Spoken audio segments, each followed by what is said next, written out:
国际企业元宇宙甲台湾的文化内容促进院合作，推出台湾文化元宇宙，用北港朝天宫做主题，用创新的科技甲台湾的本土文化推送出去，要互民众更加了解这个土地迷人的所在。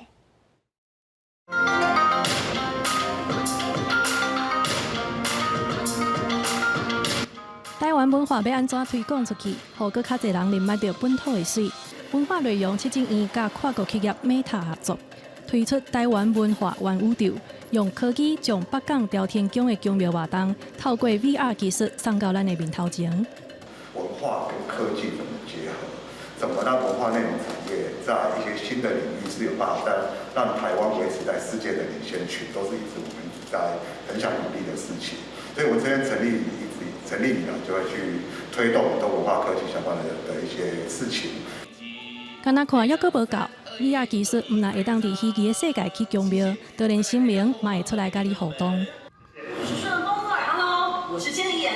你看，我们带你到朝天宫的元宇宙来了。所以透过元宇宙，可以先让世界看到台湾，看到北港朝天宫。我相信这是很好的结合了也让全世界了解到台湾宗教文化在 VR 的世界内底，民众会当有浸水式的体验，参拜、跋杯、求签、点香等等，伫遮拢看会到。有科技的帮助，文策院希望会当继续甲企业合作，将本土文化推广到国际，增加台湾文化的实力。记者麦尚莹、谢桂林台北报道。